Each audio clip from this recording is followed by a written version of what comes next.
A todos muito bom dia. Creio que podemos começar já a palestra do professor Jean-Yves Mollier, a invasão das fake news nas democracias, do caso Dreyfus aos conglomerados midiáticos. Professor Jean-Yves Mollier, professor emérito da Université de Versailles, Saint-Antoine Nivellini, já é podemos dizer, um habitué entre nós, não é? Fez já várias colaborações em termos de pesquisas, conferências, palestras, cursos. É o grande historiador da história editorial da França na época contemporânea, de alguma forma o descobridor do capitalismo de edição, não que ele tenha descoberto o capitalismo, mas que tenha feito a pesquisa, a primeira grande pesquisa, não é? E aberto aí todo um caminho na história do livro e da edição sobre a questão das grandes empresas, dos grandes conglomerados, no livro editado aqui pela editora da Universidade de São Paulo, O Dinheiro e as Letras, História do Capitalismo Editorial. Também se dedicou à história da imprensa na França, à história da censura. Seus temas, então, estão sempre relacionados às questões das mídias, do poder político, do Estado, do poder do mercado. E eu creio que a temática do fake news, embora o termo seja totalmente recente na moda, o professor Jean-Yves Mollier vai demonstrar que as fake news elas circulam há muito tempo, não é? E, de alguma forma, elas vão traçando e determinando os destinos, tanto de decisões de dos estados ou do Estado, quanto decisões políticas, decisões econômicas, decisões ligadas ao mercado financeiro e assim por diante. Então, é uma honra recebê-lo aqui. Jean-Yves Mollier faz um périplo nacional. Ele veio de Fortaleza, passou por São Luís do Maranhão, São Carlos, Campinas, segue para o Rio de Janeiro. Então, poder colocar na agenda do professor Jean-Yves Mollier essas horas aqui no nosso Instituto de Estudos Avançados é uma grande honra. Eu agradeço a todos pela presença e agradeço a todos que estão nos acompanhando ao vivo pela internet. Muito obrigada. Muito obrigado. Bon dia à todas et à todos. J'ai choisi donc, en accord avec Marisa, de parler aujourd'hui de l'invasion des fake news dans les démocraties de l'affaire Dreyfus jusqu'à l'époque des conglomérats médiatiques. Les fake news sont à la mode et depuis la dernière élection présidentielle américaine, il ne se passe pas de semaine sans qu'un nouveau mensonge diffusé par les médias ou sur Internet ne vienne donner l'impression que le citoyen est démuni face à un océan d'informations qui le submerge sans qu'il puisse distinguer le vrai du faux. Les réseaux sociaux disposent certes de moyens sans commune mesure avec ceux des journaux du passé, et la vitesse de propagation des fausses nouvelles est très supérieure à ce qu'elle était auparavant. Toutefois, la conquête de l'Ouest américain au XIXe siècle avait habitué les lecteurs des quotidiens à tenir pour vraies les rumeurs que propageait le télégraphe. Ainsi, dans le film de John Ford, L'homme qui tua Liberty Valance, en 1962, un personnage s'écrie « Ici, monsieur, on est dans l'Ouest. Quand une légende dépasse la réalité, on imprime la légende. » Cette réflexion désabusée ramène aux origines lointaines de la presse et au canard, comme l'on disait en France, au début du XIXe siècle, c'est-à-dire à des inventions tellement énormes qu'elles font sourire celui qui entend le crieur de journaux affirmer qu'une comète va s'écraser sur la Terre dans les heures suivantes ou qu'un animal extraordinaire a enfanté un monstre. En reprenant à son compte les manipulations les plus grossières de l'opinion, le canard se situait d'ailleurs dans la lignée des almanachs, ces ancêtres de la presse moderne qui, du XVIe au XIXe siècle, ajoutaient à leurs éphémérides des informations plus ou moins fantaisistes sur les cataclysmes prétendus naturels et des prédictions qui faisaient à la fois sourire et redouter qu'elles ne se produisent. D'une certaine manière, les médias, y compris ceux dont la périodicité était réduite à un numéro par an, ont toujours entretenu un rapport étroit avec la diffusion de fausses nouvelles, parce qu'il est plus facile de gagner des lecteurs en inventant des faits divers plutôt que d'attendre que les faits divers ne se produisent pour les commenter. Toute la presse populaire européenne du XIXe siècle a vécu de la fabrication de faits divers sanglants. Et lorsque les criminels étaient au chômage ou réduisaient leurs activités, les journalistes ressortaient de leur tiroir des affaires anciennes qu'ils remettaient au goût du jour en y ajoutant quelques éléments susceptibles de conférer de la vraisemblance à leurs articles. Si les serial killers ont sans doute toujours existé, et dans tous les pays, ils sont cependant moins nombreux que ceux qui ont été décrits par les grands médias du XXe siècle comme de redoutables créatures assoiffées du sang de leurs victimes. Chacun de vous aura reconnu Hannibal Lecter, le héros monstrueux créé par Thomas Harris en 1997 et apparu dans Le Silence des agneaux. Ce personnage, auprès de qui le Frankenstein de Mary Shelley, 1818, passerait presque pour un innocent, et le comte Dracula de Bram Stoker, 1897, pour une malheureuse victime de son penchant qui le pousse à boire le sang de ceux qui l'approchent. Le rire qui secoue le lecteur de la vie très horrifique du grand Gargantua, père de Pantagruel, jadis composé par M. Alcofribas, abstracteur de quintessence, plus connu sous le nom de Gargantua, ce roman de Rabelais publié en 1534, ce roman fait surgir la distance qui interdit de confondre la fiction avec la réalité.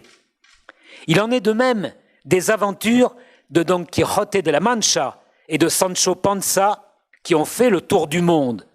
ou des aventures plus récentes du colonel Aureliano Buendía, le héros de 100 ans de solitude, le roman de Gabriel García Márquez, dont les 32 guerres perdues ne sont pas sans faire penser aux campagnes du chevalier à la triste figure contre les moulins à vent. Pour qui a vu et entendu Donald Trump affirmer que lors de la cérémonie officielle d'investiture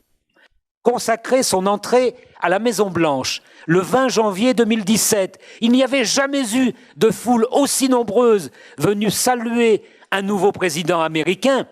alors que les télévisions du monde entier nous montraient des avenues de Washington pour le moins clairsemées. Le sourire était encore une fois la meilleure défense contre le mensonge d'État élevé au rang d'une véritable méthode de gouvernement. Cette fois, la comparaison qui s'impose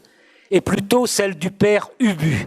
le héros d'Alfred Jarry, dont le côté sanguinaire et le goût pour la dictature, fut-elle renvoyée à un improbable royaume de Pologne inexistant en 1896, Ubu faisait redouter qu'il ne quitte la scène pour s'asseoir sur un véritable trône.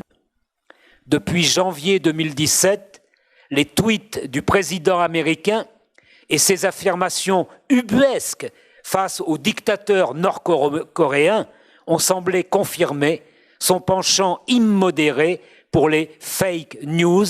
sans doute acquis au cours de ces années où il était présentateur des émissions de reality show dont il était en même temps le producteur. Si j'ai choisi aujourd'hui de commencer mon intervention par une présentation ou un rappel de l'affaire Dreyfus qui secoue la France entre la fin de l'année 1897 et le milieu de l'année 1899, c'est que cette grave crise politique vit la presse jouer un rôle considérable dans la fabrication et même dans la manipulation délibérée de l'opinion. Comme vous le savez, le capitaine Alfred Dreyfus avait été accusé à tort d'espionnage au profit de l'Allemagne et condamné par un tribunal militaire sur la base de documents fabriqués par l'état-major de l'armée qui n'avaient pas été communiqués aux avocats de la défense. Dans un contexte très particulier, qui voit la France, vaincue par l'Allemagne lors de la guerre de 1870, aspirer à la revanche et à la récupération des deux provinces perdues, l'Alsace et la Lorraine, les lecteurs de la presse ne pouvaient admettre que l'institution militaire puisse se tromper, et encore moins que l'armée puisse mentir aux citoyens. Quiconque osait émettre un doute sur la culpabilité de l'officier traître passait alors pour un mauvais Français, ou pire, pour un espion à la solde de l'ennemi. Les forgeries commises par certains officiers supérieurs pour transformer le capitaine Dreyfus en un criminel illustrent jusqu'à la caricature la capacité de certains gouvernements, y compris dans les démocraties, à fourvoyer leur opinion publique au nom d'une prétendue raison d'État qui s'imposerait à tous dans certaines circonstances. Sophocle, le grand dramaturge grec, avait cependant répondu par avance aux affirmations identiques du roi Créon en faisant dire à son héroïne, Antigone, qu'il existe des lois non écrites supérieures aux lois écrites, lois non écrites pour lesquelles un citoyen digne de ce nom doit accepter de perdre la vie. Premier point de mon exposé, l'affaire Dreyfus et la fabrication de fausses nouvelles.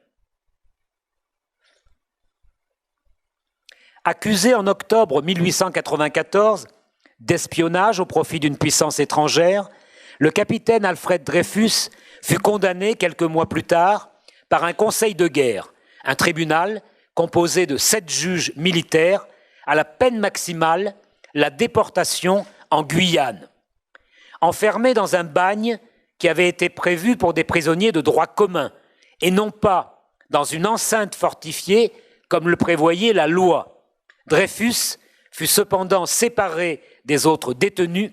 et constamment surveillé par des militaires à qui il était absolument interdit de lui parler.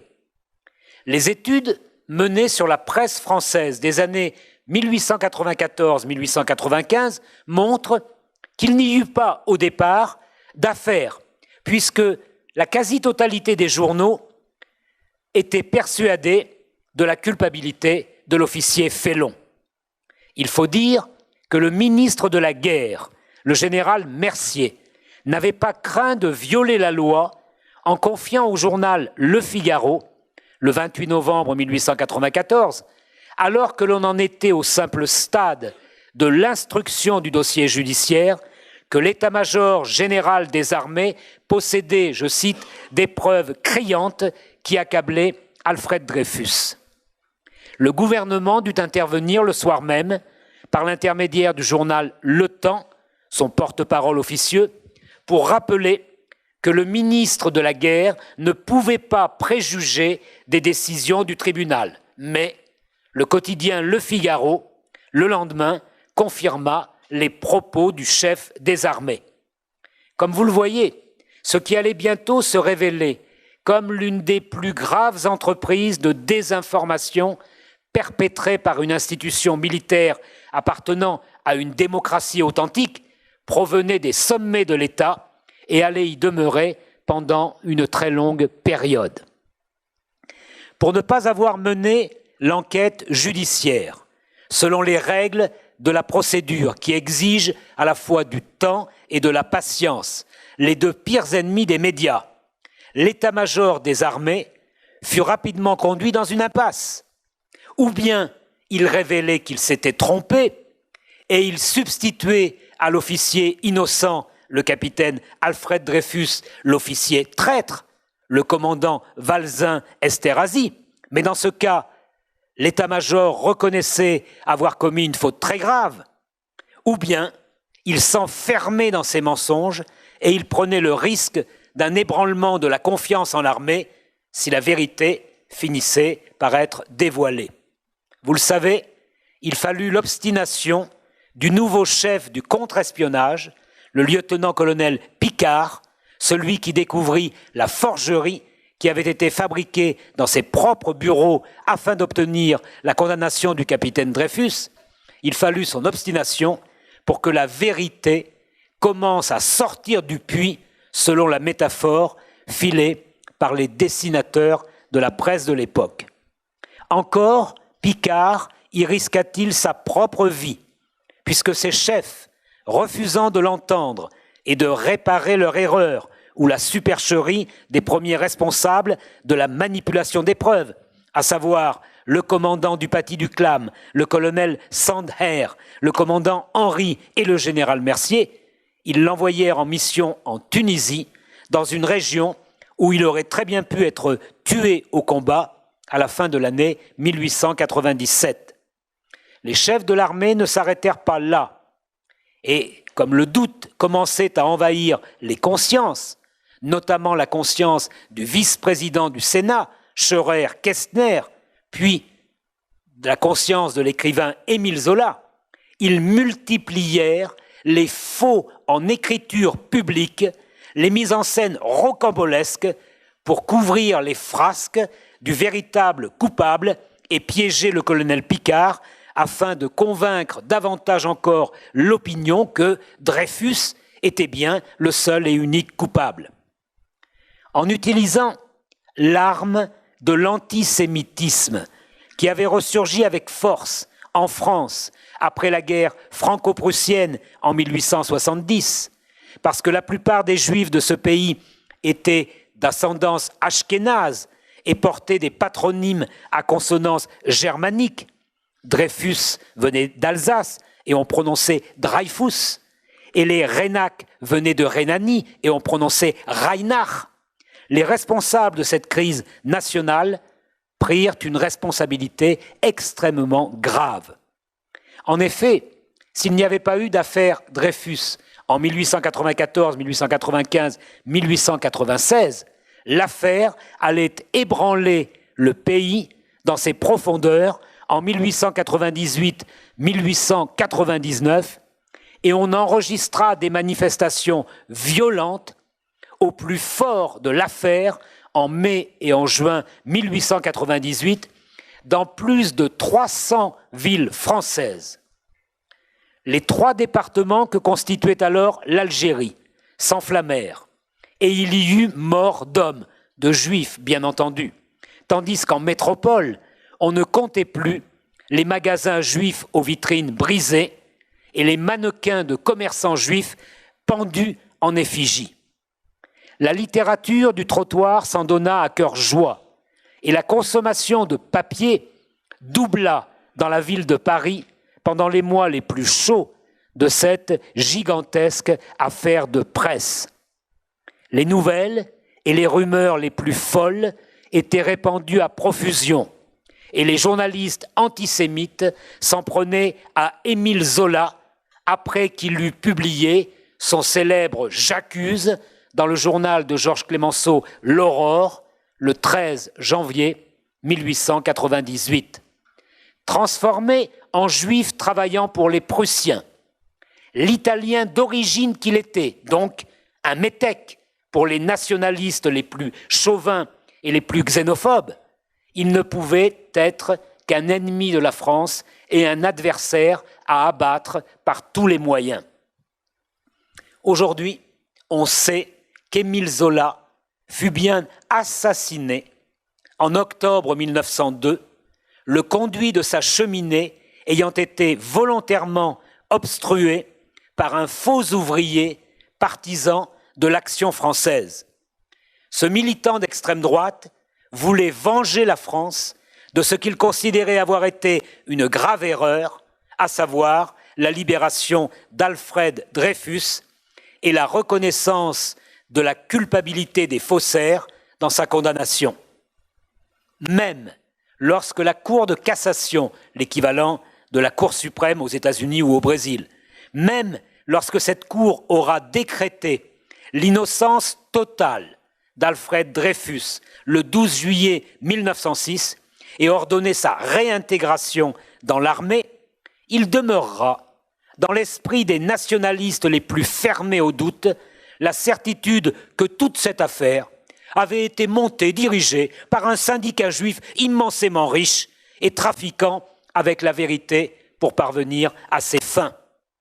100 ans plus tard, en 1998, le ministre français des Armées devra rédiger un texte solennel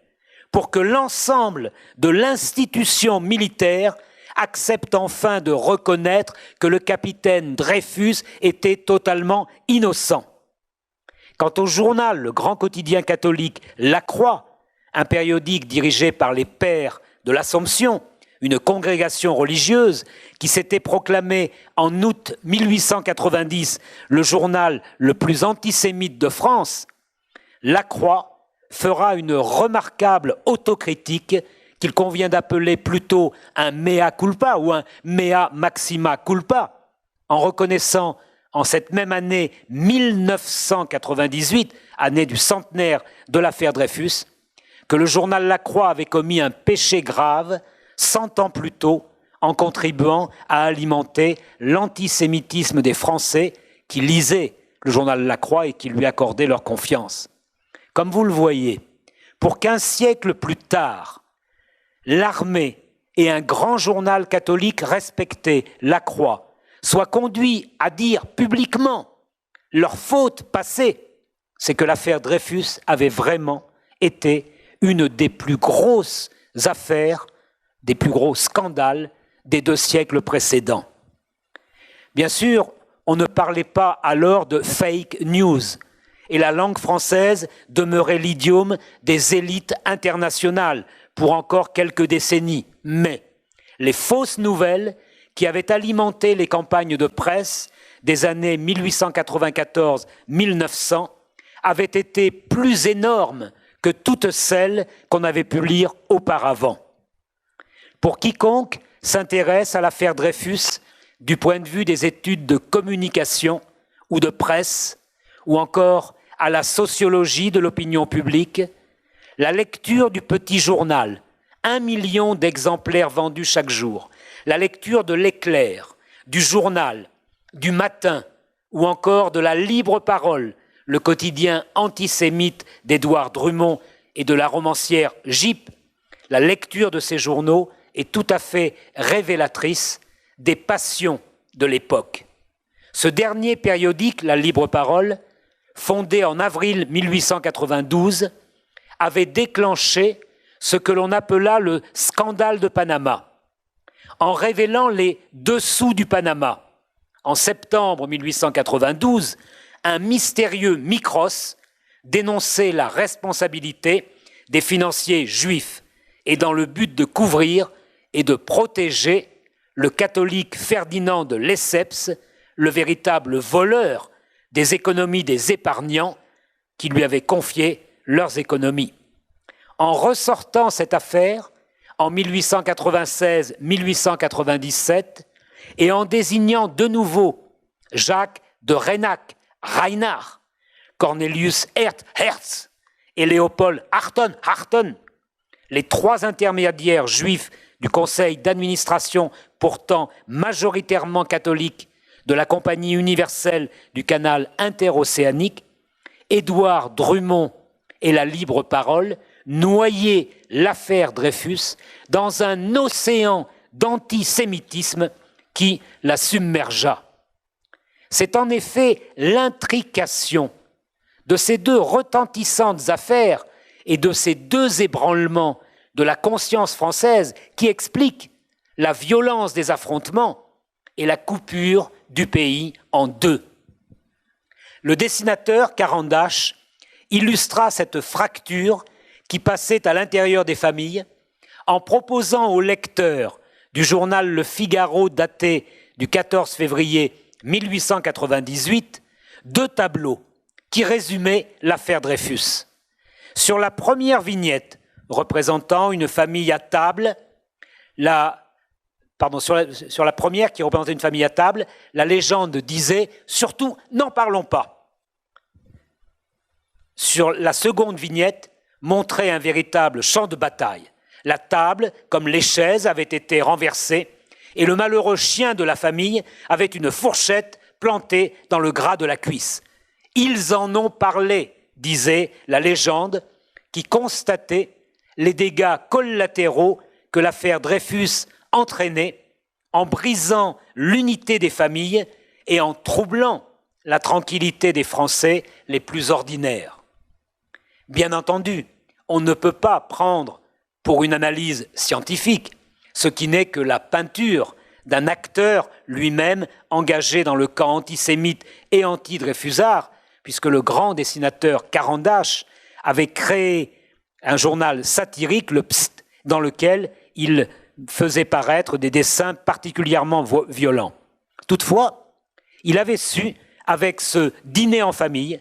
procurer aux lecteurs du Figaro le sentiment d'une coupure de la nation qui entraînerait son affaiblissement si on ne remédiait pas rapidement à cette coupure. La conclusion du dessinateur de presse semblait s'imposer. Pour que la France retrouve son unité, il fallait cesser de parler de cette affaire et respecter la chose jugée, donc maintenir Alfred Dreyfus à l'île du diable jusqu'à sa mort. Deuxième point, après vous avoir rappelé les grandes lignes de l'affaire Dreyfus, l'industrie des fausses nouvelles dans la France de la Belle Époque. Tous les travaux qui ont porté sur la presse populaire française des années 1890-1914 ont montré l'importance que le fait divers avait revêtu à la fin du XIXe siècle. Il était apparu au début des années 1830, il était donc ancien, mais il avait considérablement progressé après 1860 et il avait conquis droit de cité dans la presse populaire, celle qui ne s'occupait pas de politique, ne critiquait jamais les gouvernements et ne s'intéressait qu'à la vie des citoyens ordinaires. Comme cette presse se passionnait pour le thème de la sécurité des biens et des personnes, elle regorgeait de récits d'enquêtes policières ayant abouti à l'arrestation des délinquants, cambrioleurs, braqueurs de banques ou encore véritables assassins. Ainsi, une série de crimes particulièrement horribles, commis par un jeune mécanicien, Jean-Baptiste Tropman, qui avait tué ses patrons et toute leur famille. Ce crime abominable mit la France en émoi en 1869, lorsque le Petit Journal, un quotidien à 1 sou 5 centimes, en fit sa une. Pendant toute la période de l'enquête, puis pendant la période du jugement, qui devait entraîner la condamnation à mort et l'exécution du criminel, ce journal ne cessa de parler de ce qui était devenu l'affaire Tropman. Ce quotidien populaire venait d'inventer un genre de chronique journalistique appelé à un très bel avenir, le récit policier qui mettra beaucoup de sang à la une pendant plus d'un siècle. Avant même que Gaston Gallimard ne lance un magazine spécialisé, détective, en 1928, pour satisfaire la curiosité des lecteurs obnubilés par la montée réelle ou supposée de la violence, les lecteurs du Petit Journal de 1869 avaient consacré par leurs achats massifs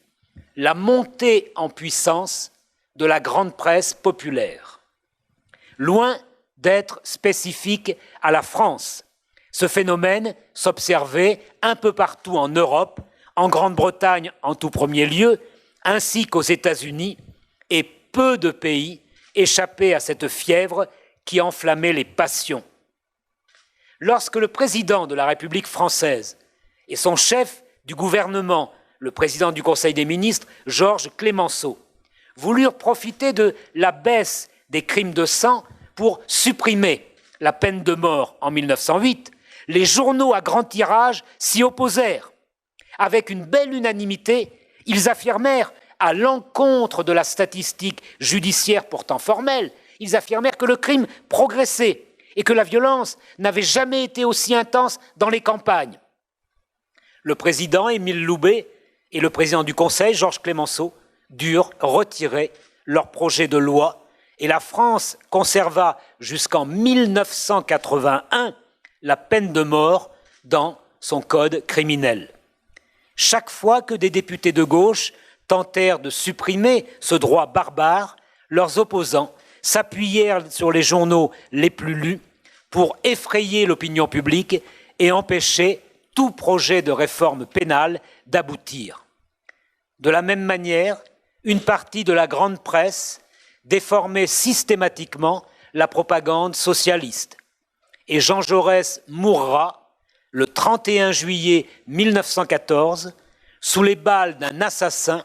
que la presse nationaliste avait enflammé en lui dépeignant le leader socialiste français comme un véritable agent de l'ennemi héréditaire, l'Allemagne, qui se faisait de plus en plus menaçante depuis 1905, date de son désir de s'opposer à la France à l'intérieur de son empire colonial. Là encore, les enquêtes les plus récentes semblent démontrer que Raoul Villain, le meurtrier de Jaurès, avait été poussé à accomplir son geste par ceux qui lui permirent de vivre très confortablement aux îles Baléares, alors qu'il n'avait pas d'argent, après son acquittement par la cour d'assises, qui a payé le fait de vivre jusqu'à sa mort aux Baléares. L'homme qui avait abattu à coups de revolver un journaliste député dînant tranquillement dans un restaurant situé à côté de son journal L'Humanité, avait en effet été libéré, acquitté par un tribunal populaire qui considéra que les circonstances de l'entrée en guerre expliquaient le meurtre et que ce meurtre n'avait pas été prémédité et n'était donc pas un assassinat. Le mouvement d'extrême droite, dirigé par Charles Maurras, l'Action française, qui avait déclenché une venimeuse campagne de fausses nouvelles contre le chef du Parti socialiste et qui avait sciemment armé le bras des assassins, n'avait pas été inquiété. Jusqu'à son interdiction par le gouvernement du général de Gaulle en 1944 et l'emprisonnement, l'incarcération définitive du vieux chef nationaliste, xénophobe, antisémite et chauvin, son journal, le quotidien L'Action française, continuera à accabler ses boucs émissaires et à réclamer une justice expéditive contre tous ceux qui avaient le malheur de lui déplaire, à lui, le chef de l'Action française. Les anarchistes tels Sacco et Vanzetti en 1927 seront voués par cette presse à la chaise électrique, considérée même comme un instrument trop civilisé pour eux. Quant aux antifascistes italiens, tels les frères Rosselli en 1937, ils seront égorgés par des tueurs ayant appartenu à l'Action française et qui ne l'avaient quitté que pour adhérer à un mouvement de type fasciste, le Czar, plus connu sous le nom de la Cagoule, un mouvement bien décidé à en finir avec la démocratie française. Bien entendu, Charles Maurras et Léon Daudet, les deux rédacteurs les plus importants du journal L'Action française, n'avaient pas participé directement à ce crime odieux perpétré avec un poignard, mais en vantant dans leur journal les mérites de Mussolini et en peignant les adversaires de Mussolini comme des voyous, ces journaux et ce journal et ces journalistes avaient contribué à maintenir un climat d'exaltation et de haine dans le pays au moment où celui-ci se dotait d'un gouvernement de Frente Popular. Léon Blum, le chef de l'exécutif, avait failli être lynché par des militants d'Action française peu de temps avant d'être nommé président du Conseil. Et son ministre de l'Intérieur, de la police, Roger Salengro, se suicida après une ignoble campagne de presse qui mettait en cause son attitude en août 1914. Jeune socialiste à 20 ans, et même tenté par la propagande anarchiste, sincèrement à l'époque antimilitariste, car persuadé que les armées entretenaient un risque de guerre. Salengro avait, comme Jean Jaurès, Karl Liebknecht, Rosa Luxembourg et Lénine, rêvé d'une grève générale se déversant à un ouragan sur le continent européen et interdisant, empêchant toute action militaire de masse. Mais, quand il assista à l'écroulement de son rêve, Roger Salengro fit son devoir et il revêtit l'uniforme militaire pour défendre son pays. Mais 20 ans plus tard, en 1936, ses adversaires répandirent à dessein un flot d'accusations mensongères destinées à salir son image et à affaiblir la grande alliance des partis de gauche à laquelle Roger Salengro participait. Son suicide fut ressenti comme un déclic et le Parlement vota l'interdiction des ligues factieuses afin de rétablir l'ordre. Mais le Parlement français n'eut pas le temps de voter des lois réprimant les délits de presse en matière de fausses informations, comme Léon Blum pour le Parti socialiste et Paul Vaillant-Couturier pour le Parti communiste, il était rédacteur en chef de l'Humanité, l'avait proposé. La France de 1936 était consciente qu'on ne pouvait pas laisser prospérer indéfiniment l'industrie des fausses nouvelles qui profitait de la loi libérale du 29 juillet 1881 qui avait instauré, après 80 ans d'encadrement des journaux, une véritable liberté de la presse. Tout le monde s'était félicité de cette liberté nouvelle en 1881, mais dès 1893-1894, des lois scélérates interdisaient la propagande anarchiste, de même que l'offense aux chefs d'État étrangers, tout en réprimant les auteurs d'articles contraires aux bonnes mœurs. Terme assez vague, mais alors nettement défini par le code pénal. À ces quelques restrictions près, et en faisant abstraction de la période de la guerre, du mois d'août 1914 au mois de septembre 1919, où la censure avait été décrétée, et comme on le voit tardivement supprimée, la presse française avait bénéficié d'une véritable mansuétude de la part des pouvoirs publics de 1919 à 1939 et même de 1881 à 1939. Là encore, on doit cependant signaler des atteintes à la liberté d'expression à l'encontre des journalistes communistes qui s'opposaient à l'occupation de la Roure ou à la guerre du Rif au Maroc, ainsi qu'en Indochine entre 1924 et 1936, car ces journalistes furent nombreux à être emprisonnés à cause de leurs articles. Mais, globalement, la presse française était demeurée libre. On le vit encore mieux pendant la guerre d'Espagne, où la désinformation atteignit des sommets. À lire Le Figaro, l'Action française, La Croix, Le Pèlerin, ou encore le magazine d'extrême droite Occident, les républicains espagnols passaient leur temps à massacrer les prêtres, à incendier les églises et à violer les bonnes sœurs. Comme l'a montré le grand historien britannique Paul Preston, ce furent les troupes du général Franco, le caudillo, et ses miliciens de la Phalange, le parti fasciste, qui pratiquèrent une politique d'extermination de masse. Et plusieurs prêtres se singularisèrent en prenant les armes, le fusil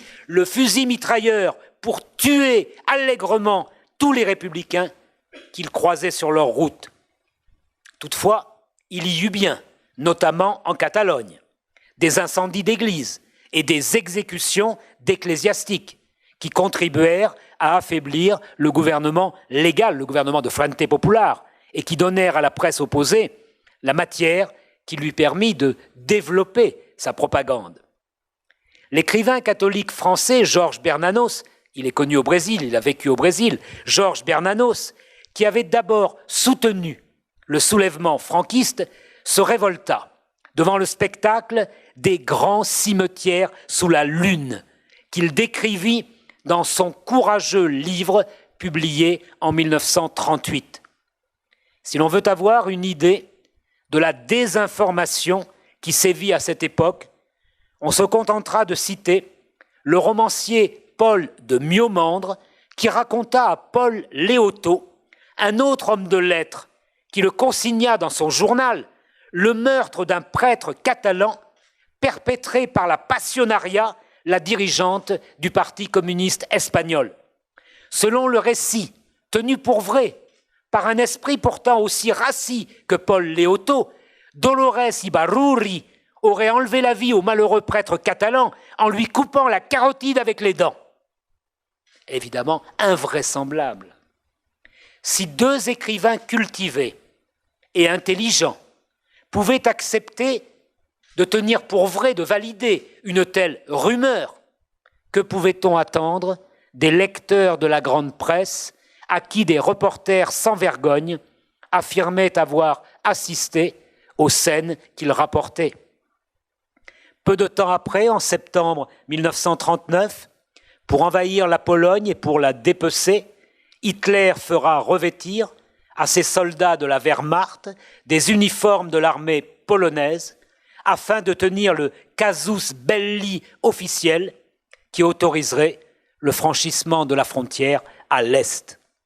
À partir de cette date, ce sont les nazis, la Wehrmacht et les SS qui se chargeront directement de la propagande. Et vous savez que c'est Joseph Goebbels en personne, ministre de la propagande du Troisième Reich, qui aura la haute main sur ce département qui s'était substitué au ministère de l'Information. La même année 1939, un remarquable essai avait été publié, Le viol des foules par la propagande politique de Sergueï Tchakotine, livre qui devait devenir, après 1945, un classique de la réflexion sociologique sur les appareils idéologiques et sur leur pouvoir. Complétant les analyses d'Adorno et d'Horkheimer sur le système totalitaire, la réflexion de Sergueï Tchakotine, qui était russe, mais qui avait vécu en Allemagne et en France, cette réflexion se fondait sur les travaux du biologiste Pavlov en matière de réflexes conditionnés chez le chien, pour montrer comment, en passant du chien à l'homme, mais en déclenchant le même type de réaction des réflexes conditionnés, on pouvait mobiliser les masses et leur faire accomplir ce que l'on souhaitait. On s'éloignait ainsi des industries des fausses nouvelles pour participer à une mise en condition de l'humanité que pour sa part le romancier britannique Aldous Huxley avait mise en scène dans The Brave New World, publié en 1932. Troisième et dernier point de mon intervention, les nouveaux médias de la communication après 1945. L'apparition puis le développement de la radio et de la télévision devaient amplifier les phénomènes que j'ai décrits. Chacun de vous a entendu parler de cette célèbre émission de radio qui vit Orson Welles effrayer une partie de l'Amérique du Nord en annonçant l'invasion d'extraterrestres. Cette mise en scène radiophonique, inspirée de La Guerre des mondes, publiée en 1898 par H.G. Wells, démontrait 50 ans plus tard la redoutable efficacité de ce nouveau média que Mussolini et Hitler, lors de grands rassemblements de masse, puis Staline, lors de l'invasion de son pays par la Wehrmacht en 1941, allaient tour à tour utiliser avec succès. Après 1960, c'est surtout grâce au pouvoir de l'image et à sa redoutable capacité de séduction que les télé-évangélistes et les publicitaires vont s'efforcer de convaincre les téléspectateurs soit d'adhérer à leur église, soit de consommer les produits présentés comme indispensables à leur confort ou encore à leur standing. Trop d'études ont été réalisées dans ce domaine pour qu'il soit utile de développer davantage. Mais je rappellerai quand même que le roman 1984 de George Orwell a été publié en 1949 et qu'il était un des premiers à annoncer un univers déshumanisé, soumis à un totalitarisme, utilisant la télévision pour s'immiscer en permanence dans la vie des citoyens. Si Orwell avait pu assister à la naissance d'Internet et à l'explosion des réseaux sociaux, on se doute qu'il aurait donné une suite à son roman. L'inexistence sociale de ceux qui, comme moi, refusent d'ouvrir une page sur Facebook est un fait bien connu. Et même si d'autres réseaux concurrents existent, YouTube, LinkedIn notamment, on sait qu'il est très difficile de peser sur le cours du monde sans passer par ces networks omniprésents depuis le début du XXIe siècle. Les reality shows et les autres talk shows sont devenus des réalités incontournables. Et au Brésil comme en Inde, aux États-Unis comme en Australie, les hommes politiques de toute tendance doivent se soumettre aux diktats de ce moyen de communication. Les dernières élections présidentielles aux États-Unis et en France ont montré à quel point la diffusion volontaire de rumeurs ou de fake news pouvait altérer le résultat des votes. Pour la première fois de l'histoire américaine, on a même vu un candidat qui a été battu, devancé par presque 3 millions de voix, être élu face à une adversaire qu'il n'avait cessé de dénoncer comme le pire danger que son pays ait jamais vu se profiler à l'horizon.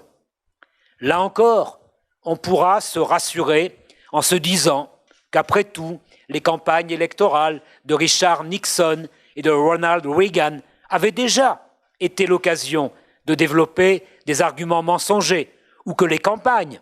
du sénateur Joseph McCarthy avaient frisé la démence en envoyant en prison des intellectuels de renom simplement suspects de sympathie communiste. Le départ définitif des États-Unis de Charles Chaplin, quittant une Amérique en proie au démon du maccarthisme, et l'écriture de la pièce de théâtre Les sorcières de Salem, The Crucible en anglais en 1953, l'année où Chaplin établit sa résidence définitive en Suisse, rappelle dans quel climat de terreur vécut le monde au plus fort de la guerre froide.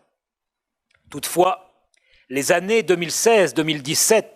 ne le cèdent en rien à cette époque, et le Brésil, comme les États-Unis, ont fait l'objet de campagnes de presse qui font craindre que la démocratie ne soit submergée par un flot d'informations que plus personne ne peut contrôler. Quand la corruption des milieux politiques est un fait avéré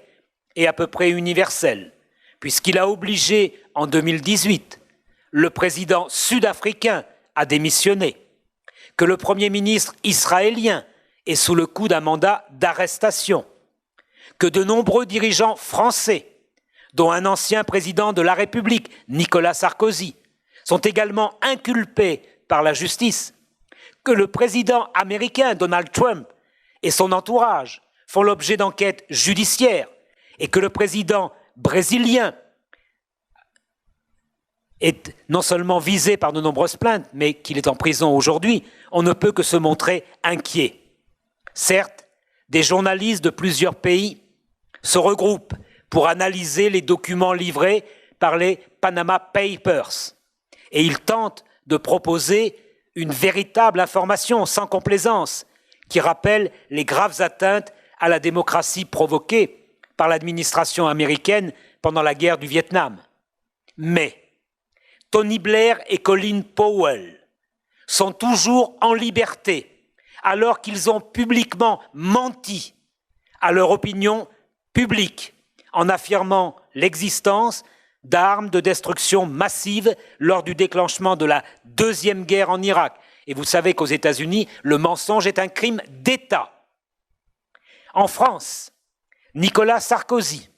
ex-président, est accusé d'avoir financé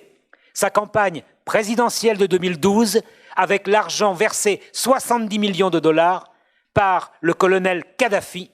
dont il a contribué à ruiner le pays quelques années plus tard, sans que cela nuise véritablement à ses activités, puisqu'il est toujours en liberté. Vous le voyez, trop d'affaires graves altèrent la démocratie pour que l'on se contente de quelques sursauts citoyens réels pour se rassurer. La masse d'informations qui circulent dans le monde est telle aujourd'hui que la distance critique qui existait quand on pouvait lire plusieurs journaux différents pour se faire sa propre opinion, ou quand on pouvait consulter plusieurs chaînes de radio et de télévision pour étayer son opinion, elle ne peut plus être maintenue. Le darknet est un univers où tout s'achète, d'un fusil automatique à une carte de crédit, d'un hacker complaisant à un journaliste capable de diffuser n'importe quelle fake news. La toile elle-même, le net, est truffée de fausses agences qui passent leur temps à égarer le citoyen et à l'empêcher d'y voir clair par rapport à un univers complexe que nul ne semble en mesure de maîtriser. Face à ces réalités tout à fait tangibles, on peut avancer le fait que les réseaux sociaux semblent avoir compris l'importance du débat d'idées en ouvrant récemment leur espace au contre-public, comme les appelle la philosophe Nancy Fraser, c'est-à-dire des voix discordantes autorisées à exprimer un avis divergent de celui de la majorité silencieuse, comme on l'appelait il y a quelques années. De cette manière, l'espace public qui fut celui des gazettes et des salons au XIXe siècle, de la presse écrite au XIXe siècle et des grands conglomérats médiatiques au XXe siècle, semble disponible pour un nouvel épanouissement de la démocratie adapté au XXIe siècle, du moins, si on veut se déclarer optimiste. Qu'il y ait donc une sorte de nouvelle politique du hashtag au service des contre-publics, comme l'écrit le sociologue français Éric Fassin. C'est un fait, mais il n'est nullement certain que la consultation de ces avis éclairés, comme on pourrait les appeler, en référence au mouvement des Lumières européennes, il n'est nullement certain que ce soit capable de rivaliser avec celle des youtubeuses de choc dont les pages sont followées des millions de fois. Quand la valeur boursière d'Amazon est estimée à 150 milliards de dollars en février 2018 par Brand Finance, alors que le premier groupe mondial d'édition, Pearson, ne dépasse pas 8 milliards de dollars de chiffre d'affaires, on voit bien qu'un fossé, désormais impossible à combler, s'est creusé entre, d'un côté, la net économie et de l'autre, les autres entreprises. Amazon, Apple, Google, Samsung sont devenues les 4 entreprises dont la valeur est la plus élevée au moment où je parle, ce qui signifie que c'est elles qui détiennent l'essentiel du pouvoir, et non plus les États dont la santé économique ne brille pas très fort ces dernières années. Même les conglomérats médiatiques qui s'étaient constitués entre 1980 et 2000, Disney, Viacom, Time Warner, Comcast, ou encore les entreprises des grands barons de la presse, comme Rupert Murdoch, s'écroulent face à ces géants auprès desquels ils apparaissent comme des Lilliputiens face aux géants Gulliver. Le monde a changé plus vite entre 2000 et 2018 qu'il ne l'avait fait entre 1945 et 2000. Et pourtant, radio et télévision avaient fini par supplanter la presse écrite et fait craindre pour la survie le développement de la démocratie. La circulation des fake news sur Internet et par l'intermédiaire des réseaux sociaux est donc le défi le plus récent que la démocratie se voit opposer. Quand les présidents américains et ceux d'autres pays ne communiquent plus guère que par des tweets de 280 signes typographiques au maximum, soit 50 à 60 words, 50 à 60 mots, on a soudainement l'impression que le temps de lecture des journaux gratuits, 20 minutes, était une époque bénie. Comme l'a dit il y a quelques années le PDG de la chaîne de télévision privée française TF1, Le but des grands médias, c'est de vendre du temps de cerveau disponible à des annonceurs qui paieront de plus en plus cher le rassemblement de ces cerveaux de consommateurs sur un espace donné. Si Facebook compte aujourd'hui 1,7 milliard d'abonnés, et si Google, ou demain Alibaba, son concurrent chinois, réalise 25% de la vente en ligne, c'est vers eux que toute la manne publicitaire se concentrera, privant alors les autres médias de la possibilité de se financer et de conserver des lecteurs. Même si rien n'est écrit d'avance, le déferlement de fausses nouvelles, fake news, sur les réseaux sociaux peut donc être considéré, à mon sens, comme l'une des plus graves menaces qui ait jamais existé contre la démocratie. Autrefois, beaucoup d'États prévoyaient la peine de mort en cas de diffusion de fausses nouvelles en temps de guerre. Cela veut dire qu'ils avaient compris que la guerre ne se gagne pas d'abord avec des moyens militaires, mais par le biais de la propagande, ou de ce que l'on nomme aujourd'hui la comunicação, puisque le terme de propagande est connoté péjorativement depuis la fin de la Deuxième Guerre mondiale. Cette mesure a disparu de la plupart des codes pénaux dans les grandes démocraties, mais celles-ci n'ont pas les moyens d'intervenir en temps réel sur Internet, ce qui est sans doute le véritable défi du XXIe siècle. Peut-être convient-il alors de relire les philosophes antiques et de se souvenir que l'agora grecque, qui avait vu naître la démocratie, avait connu les démagogues et les sophistes, et qu'elle avait dû, il y a 2500 ans, essayer de se doter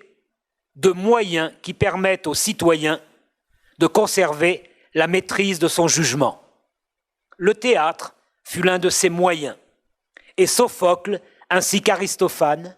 ont écrit des pièces de théâtre, tragédies ou comédies, qui demeurent des armes efficaces contre le populisme et contre la démagogie.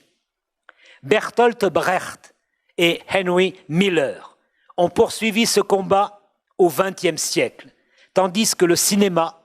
après le roman et la poésie, songez à Walt Whitman, à Victor Hugo ou à Pablo Neruda, le cinéma, avec les temps modernes et avec le dictateur, ouvrait un espace immense à la réflexion critique. Rien n'interdit donc de penser que demain, Internet pourra donner naissance à une forme d'expression artistique capable de nourrir en profondeur le débat démocratique. Mais